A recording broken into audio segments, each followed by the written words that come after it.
Lord forgive me, but if y'all ever wanted to see a shifty-eyed motherfucker, that's my impression. Let's find out.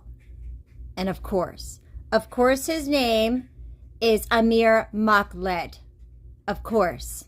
Let's look into the demographics. Let's look into the illegal aliens that were flown over by the governor during the Biden administration. Let's look into this guy. Let's look into his NGOs. Let's find out what's going on. I don't trust this guy for 1 second. Call me racist. I don't care. I don't care what you call my intuition. Well, I actually do care that you call it true when I'm right. Care about that, but you know what? The truth's going to prevail regardless, so it really doesn't matter. God's in control. Definitely isn't Amir Makhled. And it isn't, who is it? Is Whitmer? She's still in control. You know that whole thing with her kidnapping? I don't believe that for a second. I also think Shapiro probably faked that fire too. He probably caused it himself. One of his like male hookers or something caused it. No, literally, I don't trust him for a second. That man likes to hide out. He probably like dwells in a bunker. Anyway, let's look into this guy.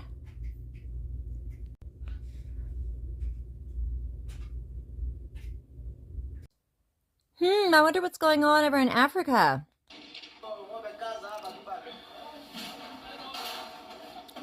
Oh, that's crazy. I wonder why this... Oh, okay. I think the point is anything that is outside the law on the Kenyan side, we definitely will do what the law allows us to do. And also just to take the opportunity to appeal to anyone not to take the law into their hands and just do what is expected.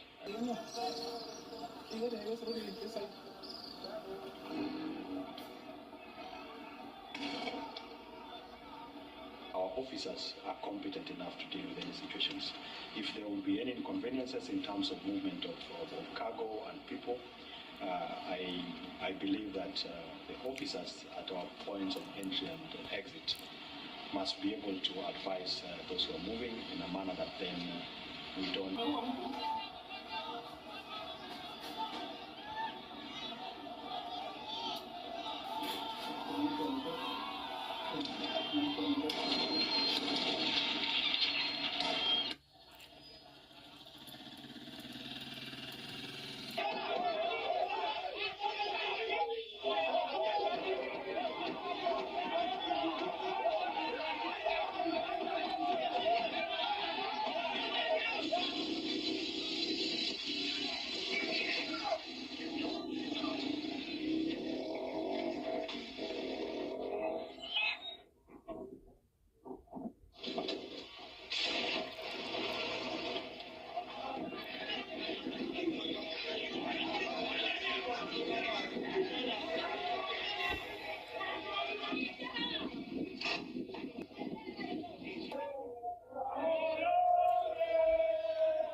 Open borders, such a great idea, huh?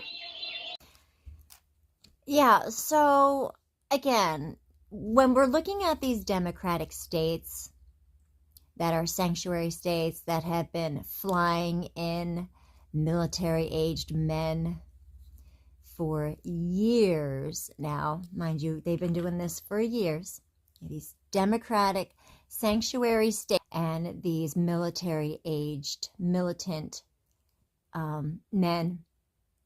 They've been flying them in by the tens of thousands, over 100,000 of them living in these states, different regions, depends on the state. I think we talked about Illinois, we talked about Tim Waltz has flown in, a lot of Congolese. And when you look at the cultures there, you'll see it's really quite different. They do not treat women and children the same. Many of these nations are Islamic. They have Islamic extremists. I believe this is what we saw at Halloween regarding Whitmer's sanctuary state and the terrorist plot. Let's try to find out more about it. Up on the latest so you know exactly what's taking place. I've got an assortment of different news media outlets. I'm just going to play them for you so you can see all the information that is rolling out this morning, October 31st, 2025, as we're hearing that the FBI is now saying they thwarted a potential terror attack on a U.S. city in Michigan. Let's go ahead and take a look. And again, I think that these are the sanctuary states that we're going to be seeing this happen quite a bit now. This is probably going to become the norm, the new norm for these terrorist cells that are hiding, especially hiding out in these sanctuary states that have been growing these militias, these security groups, right? These little secret militaries, these private, retarded, militant groups that, you know, we have governors like Waltz and Whitmer participating in this. I think, I honest to God, I think that that's what they're doing. Why else are you flying in military-aged men from nations who have some serious issues and are quite anti-American? Demographics that refuse to assimilate. Why are you flying them in by the planefuls?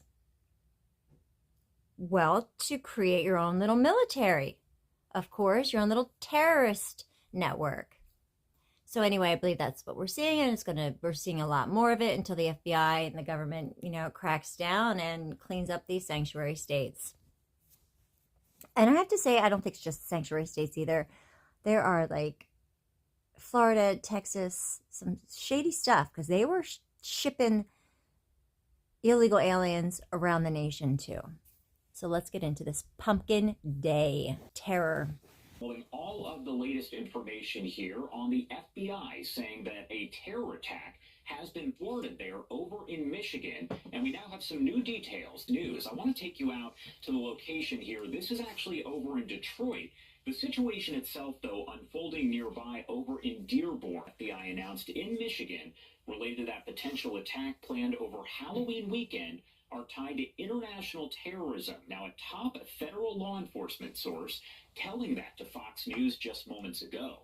If you're not familiar with the story itself, I do want to pop this up on your screen. This is a post from FBI Director Kash Patel that he put out a bit earlier on this morning. We also heard from Deputy Director there, Dan Bongino, who said protecting the homeland is our top priority. We will not rest. Again, that is Dan Bongino posting that on social media. Now, we don't have any more info. And I think it's important to be said that ever since the debacle with the Epstein cover-up and the way that they regarded us,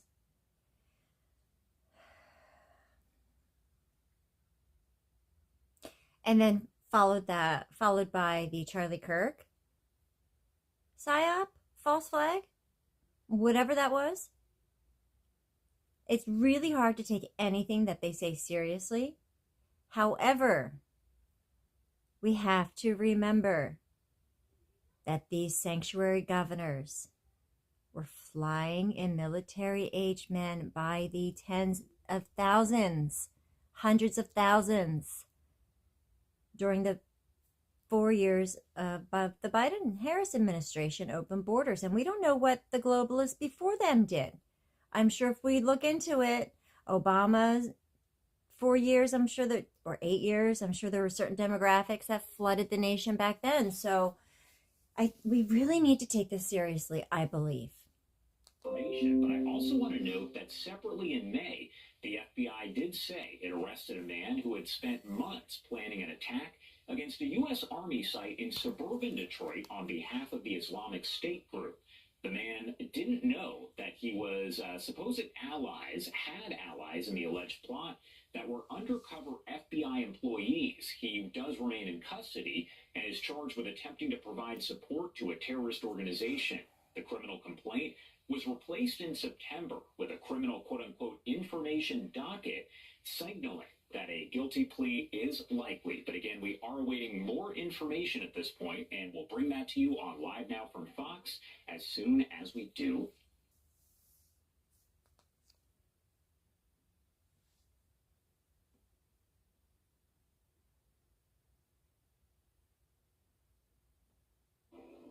Did you hear hear about a riot. Here we go, Bert.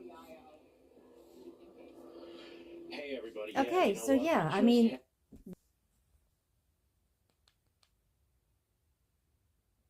so that is the traditional black. Everything's covered but your face.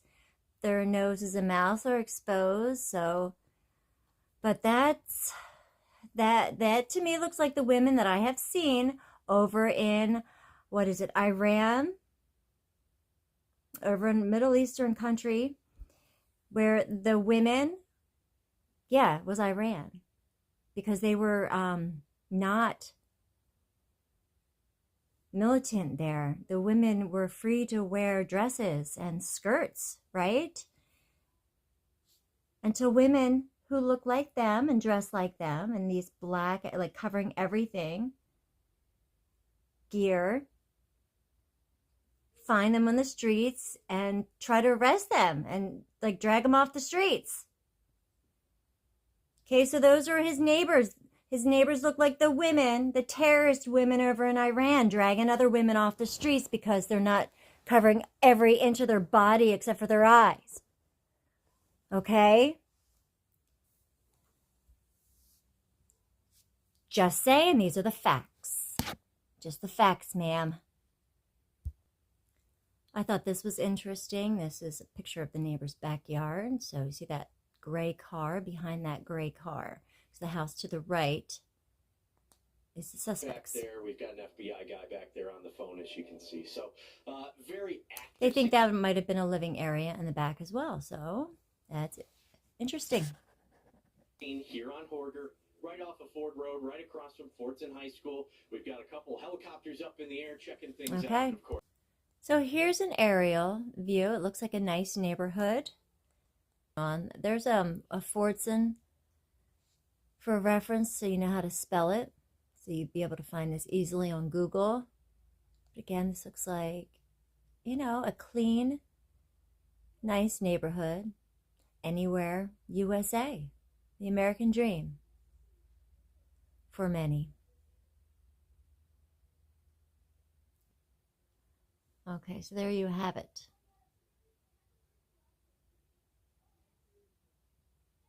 Interesting. Not necessarily know if this is connected with Kash Patel's tweet. Now, what just happened over here? We had the neighbor actually just come out, but there is a little bit of a language barrier. She speaks Arabic, and her niece was kind of working on translating that for us. But basically, the neighbor just saw a raid happening, and it was a very scary situation.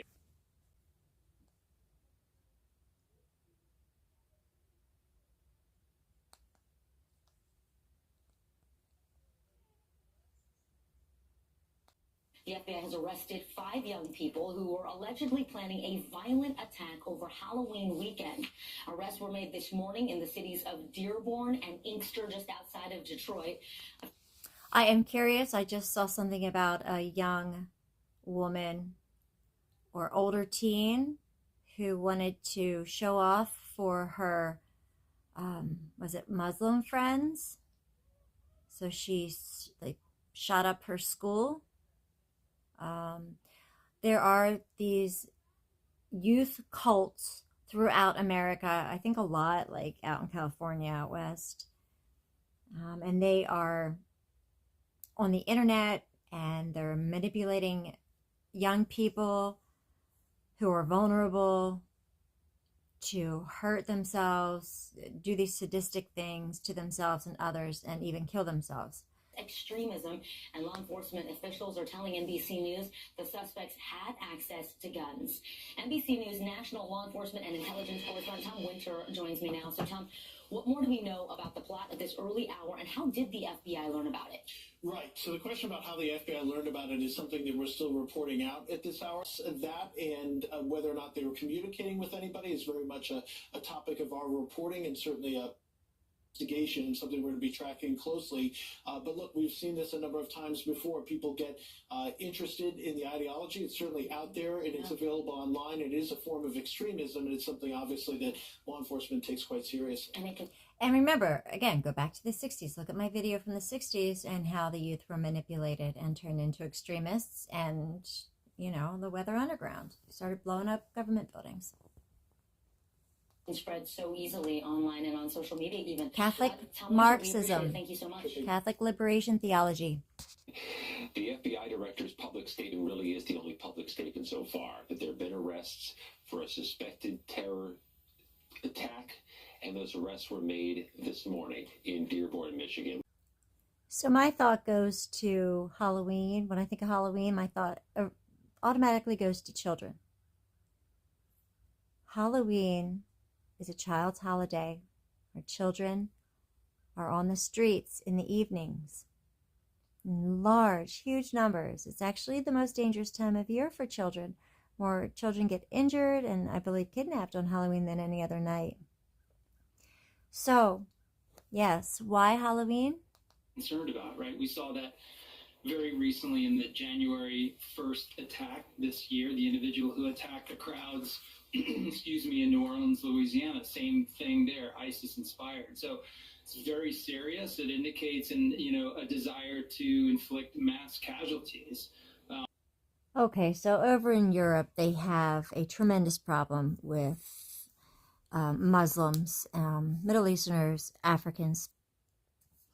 Here, of course, we do have some of those who have been flown over via, Democratic governors, etc. But we also have more of the Latino gangs and degenerates. And that's what we see a lot of here with ICE. Check this out. I'll take that shit. Hey, now I'm good, you fuck. Okay, so I don't know if you caught what he said at the beginning because of all the curse words, but he did say you are in kingshood, and that could be an implication of Latin kings, and what we do know is there's some sort of affiliation between Latin kings and these hits put on federal agents, and that's according to Homeland Security. Now, What the Bible says and what this man is about to explain is very important. I want to show you guys a video about a man that speaks on how Apostle Paul may have actually prophesied about the coming of Muhammad and the creation of Islam in the New Testament, okay? And when you watch this video and then you look at what the Bible says and then you go back to what the Quran says and how the creation started, it makes a lot of sense, okay? And not only that, I want to show you guys another video that goes in depth on just how Muhammad received the Quran and how Gabriel is actually not the angel that was in the Quran, okay? All right, so in Galatians 1, the Apostle Paul warns the Galatians. Remember, the Bible says that Satan will masquerade as an angel of light. The Apostle Paul warns the Galatians in Galatians 1:8. He says, but even if we or an angel from heaven should preach a gospel other than the one we preach to you, let them be under God's curse. So Paul is literally telling people, hey, watch out, because there's going to be angels that look like angels of light that come and they reveal false gospels, other demonic religions. Don't listen. It's going to be a curse, okay? Well, then you fast forward to 610 AD. Dude named Muhammad wanders into a cave, and guess what he says? He's like, man, it's real weird. I was in this cave, and an angel of light appeared to me and started revealing to me a new path to God. Everybody else got it wrong. It's literally the fulfillment of Galatians 1:8. An angel from heaven preached to him a different gospel, and that angel supposedly revealed to him the message of the Quran. That's exactly the fulfillment of the demonic warning from Galatians 1:8. So then, here, it is interesting to me that in Revelation 20, it says there's going to be a whole bunch of Christians, and it doesn't say killed, it says beheaded. There is one religion in the history of the world that has gloried specifically in beheading as this form of execution of infidels in there, and it's Islam. Now I'll do one more. Jesus, in John 16:2, he's talking about the end times, towards the end of history. I'm going to read you exactly what he says. The time is coming when whoever kills you, talking to his disciples, will think he is offering service to God. Secularism is not the final threat. The final boss that will face Christians before the return of Christ is not atheism, it's not secularism. That says it will be another religion who they think that killing Christians, killing the people of God, is actually a service to their God. And that is exactly what Islam has historically prescribed. So then you start going, word. Okay, and that is true, but it needs to be said that Islam is not the only one who believes that it's okay to kill Christians, or that, it might please their God to kill Christians. I'm going to leave it at that.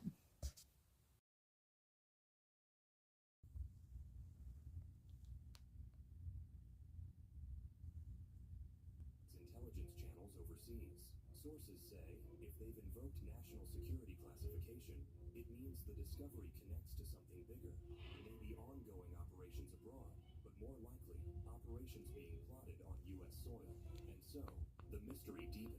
For the public, the image remained simple: an unmarked house, a midnight raid, and boxes of evidence no one could describe.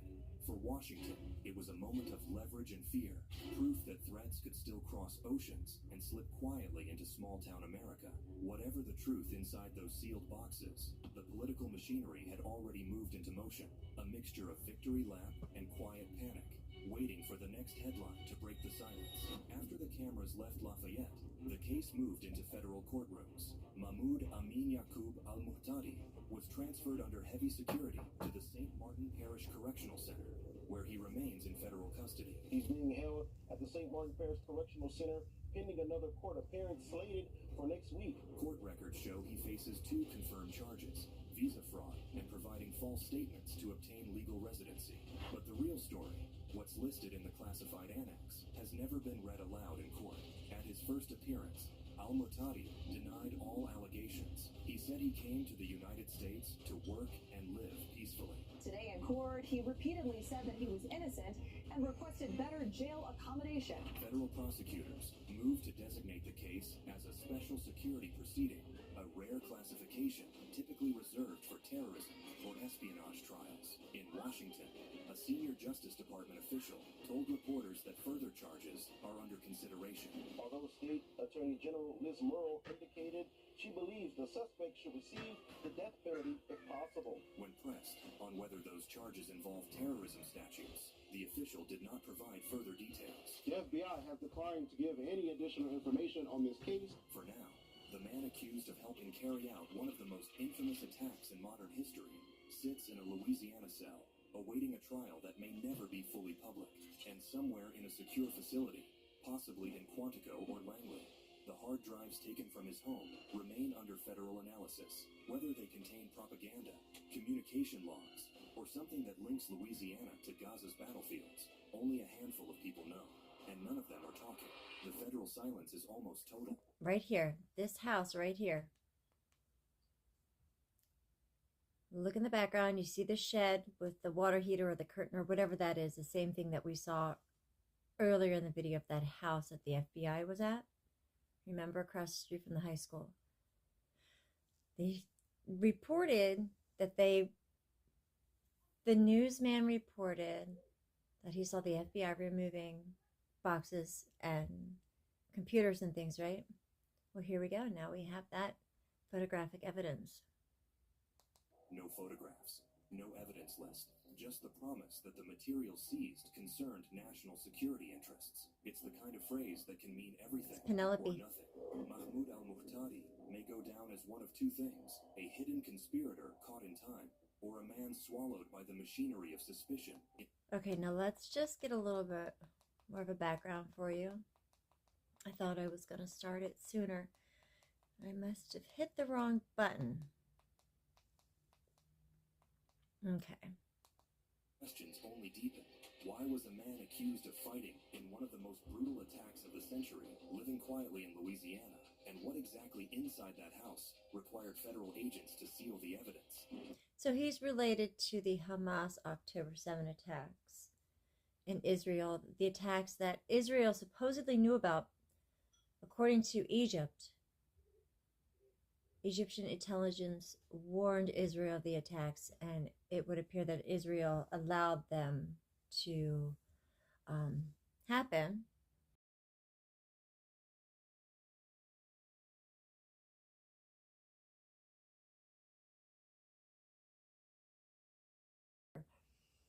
It's like a 9/11 thing.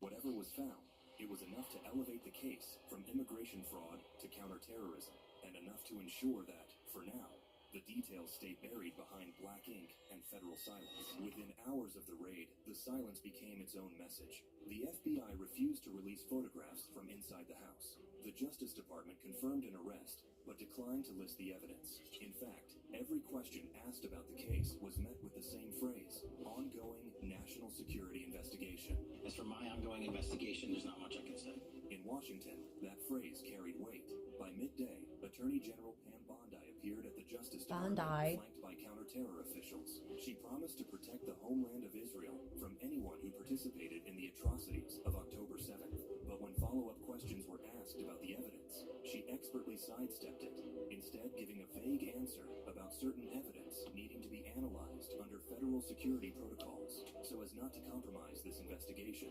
That silence only fueled speculation. People were not satisfied.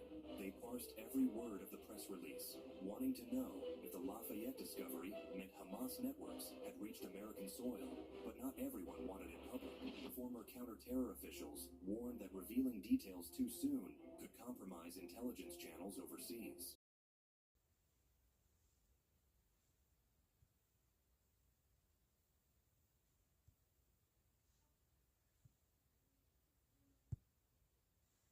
Arrested in Detroit, with authorities saying they had access to firearms and training, and the attack had been called Pumpkin Day.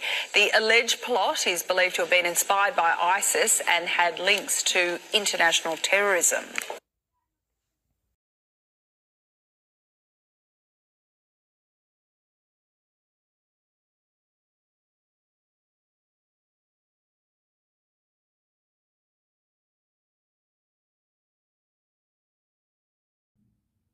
Okay, ladies, seriously, it really is time to grow up and understand that we have a crisis here. We had 4 years of open borders and dirty politicians flying in migrant men who view women as sexual objects and are okay with grooming and raping children as well. Yeah, they're already here. They have huge numbers over in Europe and the Middle East. Here is a story about one Middle Eastern nation and how they handle allegations of their military raping a female prisoner. These are the accomplished rapists.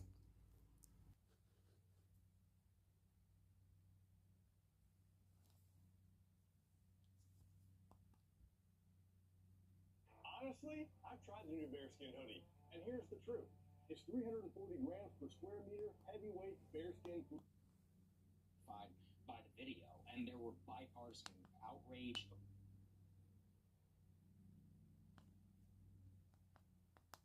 Back, showing the abuse, including sexual abuse of. All right, guys. It's a tough one, ladies, but we need to seriously, you need to get it together. Get a job and start paying attention to what's really going on in the world. Quit being a little brat, self-centered brat.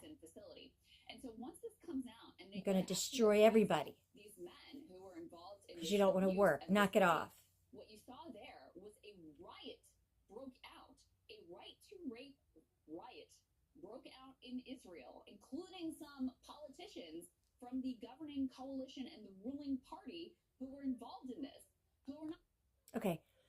Do you understand what they're saying? That woman was being raped and it was filmed. That's why they put the shields up so that you couldn't watch the guards, the military, the IDF soldiers rape that Palestinian woman. And then there was outrage not over the female being raped, but there was outrage that there was outrage for it. These men were angry that anybody would get into trouble for raping a female prisoner or a Palestinian woman. Or what else? A Christian woman? Or a Hebrew woman? Or what about Jewish women? Are they allowed to rape Jewish women? What about Jewish girls? I am so glad that the world gets to see them for who they are.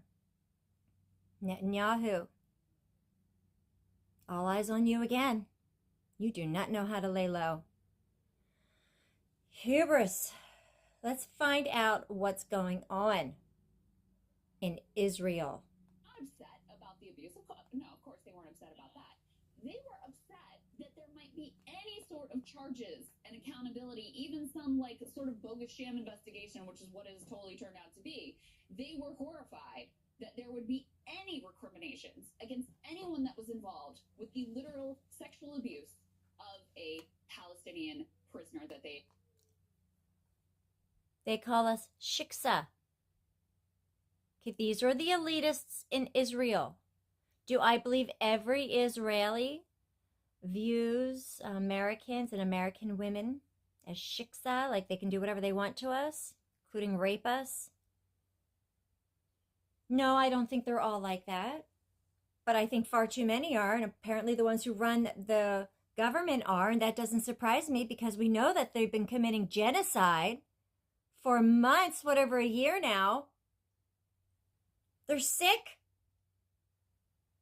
And they've ensnared how many of our congressmen, our president? Is that why our president is so shady ever since this whole debacle with Epstein? The phase 2, the fake phase 2. Is Netanyahu controlling Trump too? I mean, I don't know. He's certainly controlling our Congress. Why? Well, look at what they do. That's not accepted over here. It will never be accepted over here because we're a Christian nation. we're holding there. By the way, this was not a one-off. This was not a one-off. We've seen numerous reports from international organizations, testimony from people who have come out of this facility in particular, but others as well. We've seen New York Times reporting about the systematic rape and sexual abuse of Palestinians being held by the IDF. So, and by the way, that was 21 hours ago that was reported. Let's check it. She wore dark jeans, jeweled sandals, and flowy tops from Forever 21. She texted constantly and called her friends dude. In other words, she was an American girl, much like any other. But at home, Noor inhabited a darker world.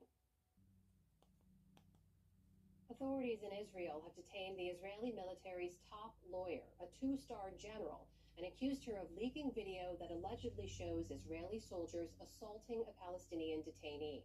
The general resigned on Friday, but then disappeared over the weekend, causing her family to report her missing. Nick Schifrin reports that her saga renews an intense debate about how the legal system treats Israeli soldiers and Palestinian detainees. An Israel Stephamon detention camp alleged abuse caught on camera. It's July 2024, and Israeli soldiers forced a Palestinian prisoner into a corner.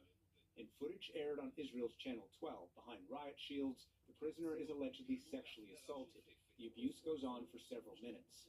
The footage has stunned Israel, in part because of its content, but also because of its source. Israel's top military lawyer, Major General Yafat Tomer Yerushalmi, the military advocate general, was forced to resign on Friday and admitted to releasing the video. Today, she's under arrest, facing prosecution for obstruction of justice, fraud, and abuse of office. This weekend, Israeli Prime Minister Benjamin Netanyahu... Monster. This man is a monster. Immense damage to the image of the state of Israel and the IDF, to our soldiers. This is perhaps the most severe public relations attack that the state of Israel has experienced since its establishment. Last summer, the soldiers were charged with abuse, but not sexual crimes. But it still prompted right-wing protests and demands they be released. We're here to let everybody know nobody will touch our soldiers, our brothers and ours. Tomer Yerushalmi Disgusting. released the video so the public would understand the seriousness of the charges. She has insisted that Israel benefits from abiding by the rule of law, as she said in September 2023.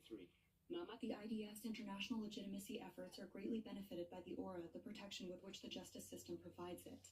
Yesterday, the reservist charged with abuse appeared in public and accused Tomer Yerushalmi of spoiling their case. Do you want to know what Middle Eastern men are doing over in England? Well, let's look at this, will we? Find anything interesting? Let's see. There's a British woman who records herself being harassed and threatened. Oh, what is this? 9,000 potential. What was that again?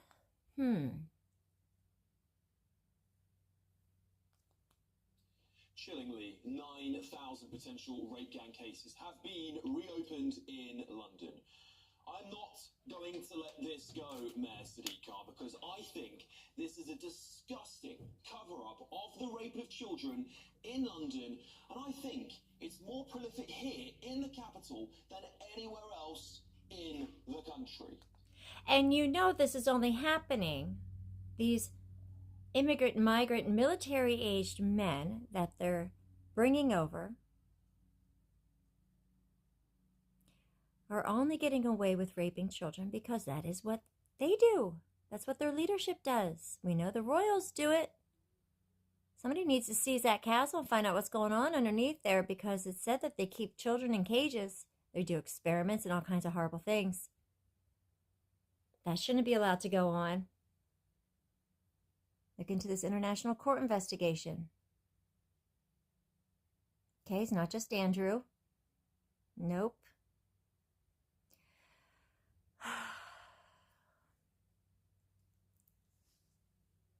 For years now, Sadiq Khan, the Mayor of London and the Metropolitan Police insist London had no and has no grooming gangs, unlike Rotherham or Rochdale. Sadiq Khan has covered it dodged up questions 9 times in the Greater London Assembly, dismissing concerns as false or politically motivated. In prior questions, the Mayor even resorted to dodging rape gang questions by throwing about his religion and ethnicity. So are you saying we haven't got the same sort of gangs that are in Rotherham, Bradford and lots of other places in the country? Just for the misunderstanding, what does she mean by that? Okay, so this is happening all over the country, and they're trying to say, oh, well, it hasn't happened here in London. Of course not, no. Like, this is London. These sorts of things don't happen under our leadership in our nation's capital, right? This is like a very Stalin-esque attitude that they have. And now he's playing dumb when she's calling him out and she's saying, okay, so we have these rape groomer gangs everywhere else, but you're telling me that London's the exception. Even though there's all these women reporting it, you're saying it's not happening because they covered it up for a very, very long time. It's all over the television. You know exactly what I mean by that. These gangs of people that are grooming young girls for sex. Do we actually have those in London? I'm unclear, Chair, what is meant by the question. If you could spell it out, I can answer. I've just spelt it out. Are you not listening? It's the sort of gangs that groom young girls at a young age for sex. Exactly how much clearer do you want me to be? Can we look at this man again? I'd like for you to look at this man's face. It's all over the television. You know exactly what I mean by that. These gangs of people that are grooming young girls for sex. Do we actually have those in London? Do you see that man? This man right here is a monster. This is another monster. Look at it. He's just like black around his eyes, right? He's just evil. These are evil men who do horrible things to women and children. Horrible things, unspeakable things you couldn't even think of.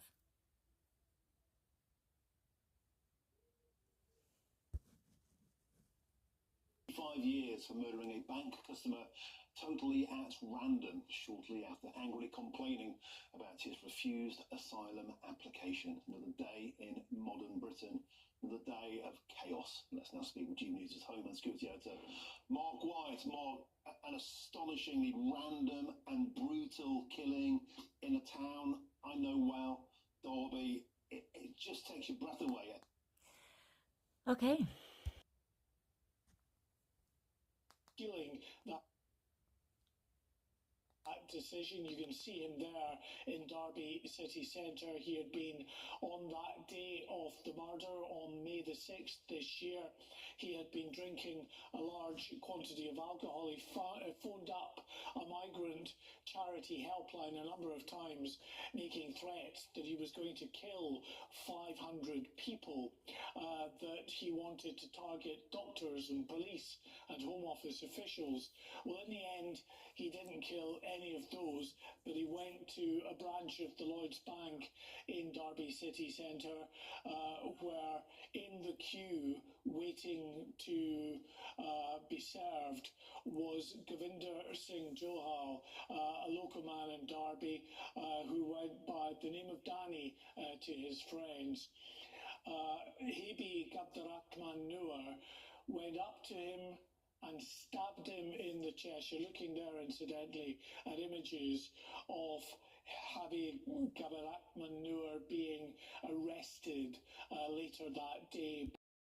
Well, we know that the Biden-Harris administration open border policy was actually a crime network, and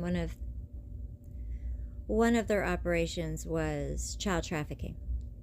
So we do know that going into this article. People like to refuse to believe that illegal aliens are getting food stamps, Social Security cards and numbers, Social Security.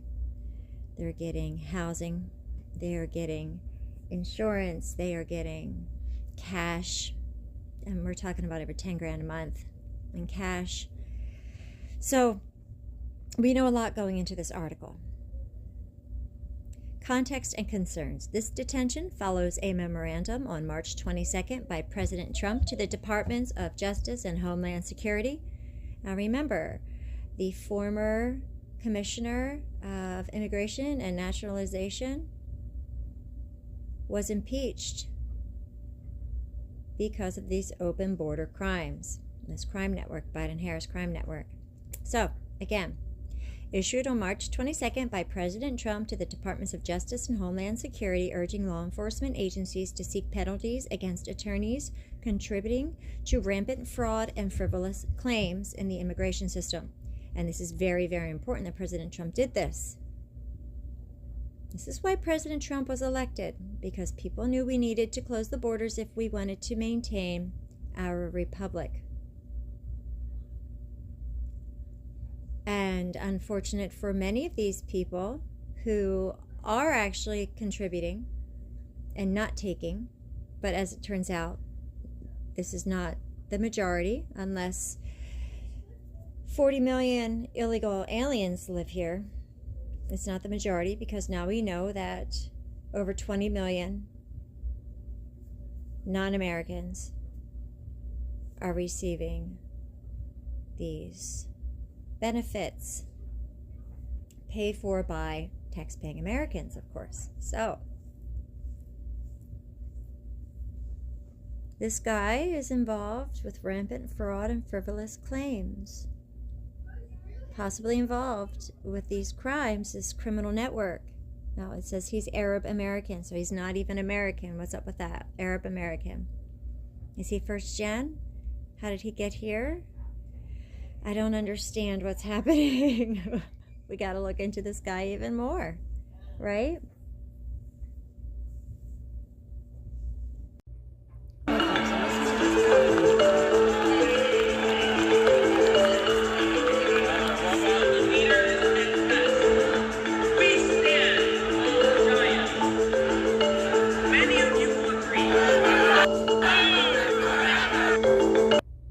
When people are protesting in support of divestment, to stop a genocide, to end a war, to call for ceasefire, it's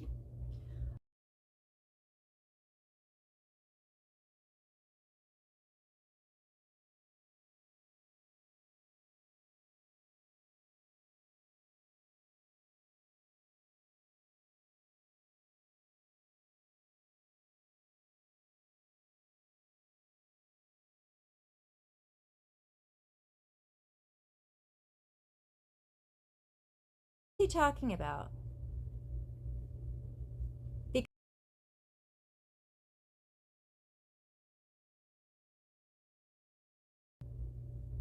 So what is he talking about? He's lying. That's what he's talking about. He's spreading propaganda. Look at him. Look at his shifty eyes. Who's he looking at? Who's he talking to? Is he reading off a card? Camera's up here, buddy. Nobody at the ICE facility is there to protest Israel. That doesn't even make any sense. Don't be stupid and fall for this baloney. People are protesting ICE deporting illegal aliens because that is the Democratic stronghold. That's the globalist stronghold, the illegal aliens. They need them here. They're giving them all our freaking money and resources. And the aliens are voting for them. We know this. What else are they doing for them besides voting? I think they're causing all kinds of problems. And I believe that we haven't even seen the worst of it yet. So no, I think this guy is a total liar. Absolutely. My duty to come in and try to help those people. Oh, it's his duty. I took an oath to defend the Constitution. Oh, These are yeah. constitutional issues. This is the foundational core of the United States. And don't you love when foreigners tell us what the core of our nation is? Don't you just love it? I love these people, huh? God love them. Backfires. Watch this. According to the Bible, Jesus Christ said, I am the way, the truth, and the life. No man comes to the Father but by him. Okay? Excuse me, ma'am. Give me some space, ma'am. Give me a little space. I'm not going to listen to you, please. No, this is a public campus. No, this is disrespectful. So, according... No, this is disrespectful. You have to go somewhere else. It's not your place for you to judge me. I'll show you, ma'am. It says right here, ma'am. Pull it out, and I'm going to knock it out with hand. Excuse me, that's my private property. I don't give a You're going to go to jail. I don't mind. Oh, I really don't mind. Let them cuff You don't have to listen to this. No, you don't get to spew hate and then just... Hey, man, keep the faith. Keep the faith, man. I'm not entirely the most religious person ever, but the fact that you can deal with this and be peaceful, man, that shows that you're the strong one. By the grace of God, man. A little bit off topic for me, but I think that this is an important topic to talk about and discuss because this has now happened to me twice, what I'm about to describe, and I'm afraid that it's going to keep happening again. So I want to tell you about what happened this morning. Now, you guys know I went undercover at the Seattle Anarchist Book Fair earlier today, but before that, I got up and I was getting ready, and I left my Airbnb that I'm staying at, and it's actually a reasonably nice neighborhood in Seattle, and I just went to get a coffee, and I went to go to the pharmacy to run an errand, and I came back to my Airbnb, and I opened the outside door, and I didn't even think about it, but someone followed me in because I just kind of figured, oh, someone else is, leaving the building. It's kind of like one of those things where, like, you open the door and then you go in and then someone follows you and you don't really think about it. Well, think about it, right? So I start walking to my Airbnb, like, the apartment that I'm staying in. And again, and he's following behind me. And I'm kind of like, at this point, I'm kind of like, why is this guy following me? And so I go down the stairs, I go around a corner, I go around another corner, I stop in front of my apartment, and I go to put the key in the door. The guy comes up behind me, is standing right behind me, and he's waiting for me to unlock the door. And I started to, because I was like, okay, maybe he's going to walk past me. No, he didn't. He was standing right there. And so I turned around and I said to him, what the fuck are you doing? And he's like looking, he's like, oh, we're going in. I was like, no, we're fucking not going in. And it was like, it ensued like an interaction. Again, this is a black guy that didn't speak any English. He just followed me into... The only reason that he didn't end up pushing me, I think, into the apartment is that before I started unlocking the lock, I turned around and I said, what the fuck are you doing? Get the fuck away from me. And he just kept kind of looking at me, he kept moving up towards me, and I kept yelling and yelling until he told me, get the fuck away. And I started yelling at the top of my lungs because, of course, I'm very loud when I yell, as many of you know. And I think that when I started yelling at the top of my lungs, he got afraid and he ran away. This is not the first time I've been kind of like accosted by a black person when I've been traveling. It happened a year ago in Detroit where I was staying at this really nice hotel, and I decided to go for a walk 1 block up the street from my really nice hotel. Walking down the street, and I went up like a block out of my hotel. I was like, oh, no. And I started like, and he's obviously on drugs. And then he just got down. And then I went into a store on the corner where I was accosted by another fucking black guy that tried to like push me again up like this. That's not what I'm saying at all. I know many black people who would never do anything. This is going to be twisted, right? They're going to say, you know, oh, she's saying this is all black people. No, I'm not. But what I am saying is that I really believe that the only reason that something very bad didn't happen to me today is because I was afraid. And, this is an important message. Listen to what she says. And I don't want to be afraid in situations like this, but the only reason that something bad didn't happen is because I was afraid, and because I didn't start unlocking my door when he was standing behind me when he wanted me to, and because I did turn around and start just screaming and yelling because I knew that it wasn't good. And I'm sorry. I'm sick and tired of having to be put in these situations where all I'm doing is I'm going to a city. I'm trying to stay in good parts of the city. I'm trying to stay in good places, and I'm afraid that if I leave by myself to go for a simple walk a block up the street, I'm gonna end up getting accosted by someone who, quite frankly, doesn't speak fucking English and shouldn't fucking be in America. She's 100% correct. Women are no longer safe in America because of these illegal aliens. We had enough crime and enough things to worry about before that. We did. And now it's much worse. I'm not saying that this is true of everyone of a certain skin color. That is not. We don't need to apologize. But explain ourselves either, the only ladies. reason something very bad didn't happen to me today is because I was afraid. And I think that our society has tried to train us to not be afraid of people who, you know, are immigrants, don't speak English, obviously shouldn't fucking be here, add no value to our society at all in any way. Our society trains us, especially. And I can show you an example. I can show you the child trafficking presidential NGO of choice. It's a welcoming NGO. And they must say welcome 12 times on their cover page. It's ridiculous. Welcome the immigrants. Welcome them. Welcome or be a welcomer. Let's be so welcoming. It's no welcoming. Welcomer, welcome. No, I think she's right. This lady here. Don't just blindly welcome everybody into your community. And be fearful out in public, especially in the cities, ladies. Don't turn your back on these demographics, not for a second. Not until we get this straightened out. Not until ICE is able to do their job. Not until it's safer. These women to not be afraid of people like that. But it's the people like that that always end up hurting us. And it's the people like that that put us in the position to begin with where we have to battle with this like thing that our intuition is telling us, be afraid, something's bad about to happen. And then society trains us to try to overwrite that to be what's quote unquote a good person. I will never judge people by their skin color entirely. I never will. I know far too many black people that are very smart and would never do anything like that. I know far too many white people who are white again, ladies, trash we don't need to explain ourselves. Like that. We know so our hearts, and God knows our hearts. We don't need to explain ourselves. Because if they're going to want to pretend that we're evil haters, then that's what they're going to do. Don't explain yourselves, lady. Don't talk yourself out of it. Don't talk yourself out of it. No? Because listen to the Holy Spirit. He'll guide you. You're afraid. And I don't know, I was sitting here and I was like, Carlin, do you even make this video? Because people are going to say you're being racist. And I was sitting here going, well, isn't that the problem? Yep. Isn't that the problem? Yep.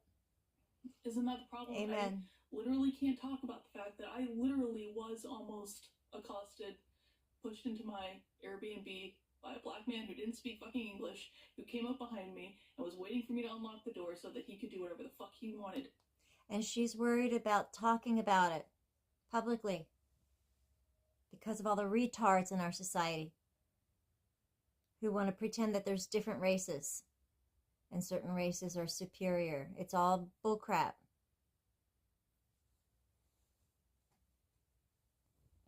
Listen to this lady. This young woman is very smart. She's very brave. And she's not safe.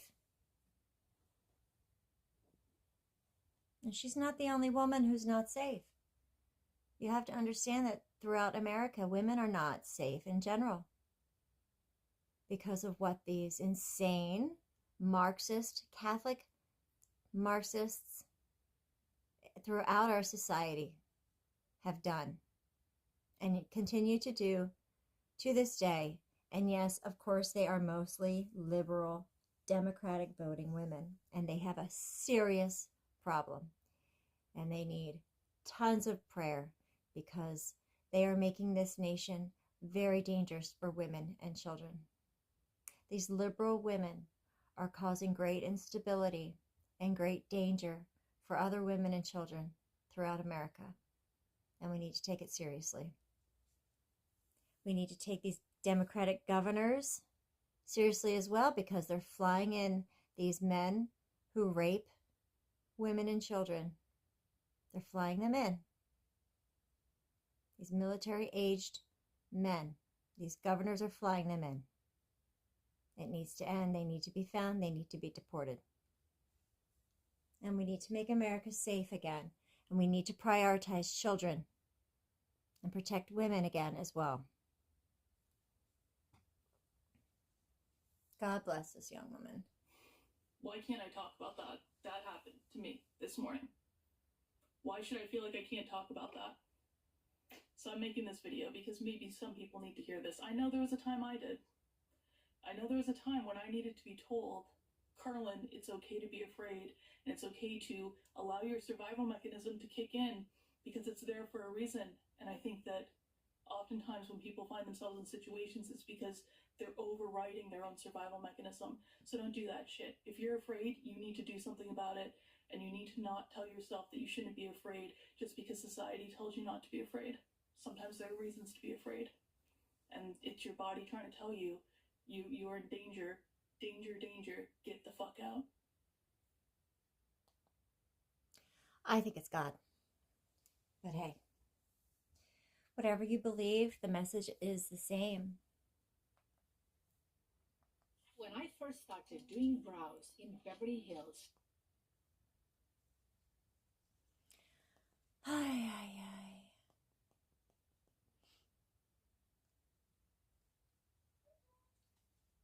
That's where we're at.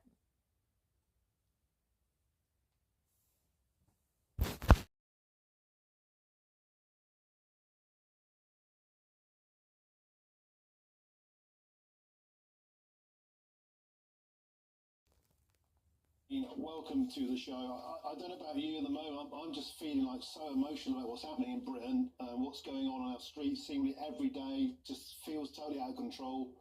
And a lot of the heartbreak, a lot of the consternation, of course, started on your patch in Epping about this scumbag. Let's call him what he is. He's now been flown out of the country, but look, he's got 500 quid of British taxpayers' money. Is that the final insult? Well, actually, Martin, £500 was a bit of a bargain because he wasn't eligible for the government's voluntary return scheme, which would have been £1,500. So he's gone off on £500, which is a year's pay in Ethiopia, okay, leaving a 14-year-old and a woman with no compensation and the wreckage of their life. This is, we're sitting ducks. I feel as though we are sitting ducks. Okay, Rhiannon, going. Democratic voters. People living in sanctuary cities. You are sitting ducks. Stop voting Democrat. And work on getting better representation. To work, got a little baby and gets killed when she leaves the hotel by another asylum seeker with a screwdriver. He comes back and dances. Her little son, a little baby, will never ever feel the warmth of his mum's cuddle. And we, the Pink Ladies, are demanding that any woman that works in hotels with asylum seekers of a night time should have a cab sent home. They're reaping in the benefits of it, so they should be paying for those women to be safely taken back to their home. I mean, I admire your glass half full attitude about the £500, really do. In fact, thanks for saying that, because it has sort of tried to help me.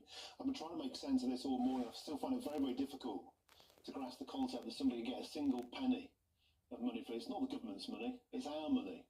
Every single British taxpayer has paid. It's not the bloody government's, it's ours. And this guy's got 500 quid to go back to his country after molesting a teenager who probably will remember this for the rest of her life and won't probably have a normal life as a consequence of it. You know, all of us who've got daughters,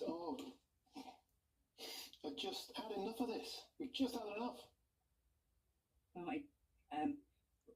Since we've been coming on air, especially when I came on to your show the last time, I love this lady. I've been inundated with survivors of sexual abuse and grooming, and they are in their 50s and their 60s. It's heartbreaking to hear that it's still going on now. Sadiq Khan won't recognise it, right? The government and the social services and the police won't recognise it, but I have been listening to these women, and it's absolutely heartbreaking what they've gone through, and because of the grooming rape cases that are happening now, it's just rebooted everything up, and all their memories have come back again. So the Pink Ladies have started a Pink Ladies Survival Circle, and that is the platform will be released this weekend, and it's an opportunity for women to be able to talk to other women because they've never been listened to in the past. They now will be listened to. We will listen to them.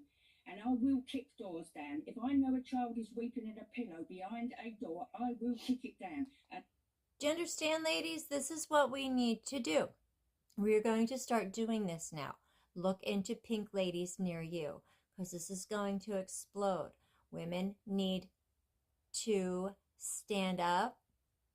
We need to protect one another. We need to fight this. We need to do it together. Now, I could not care less of the consequences, and my Pink Ladies are behind me and saying exactly the same.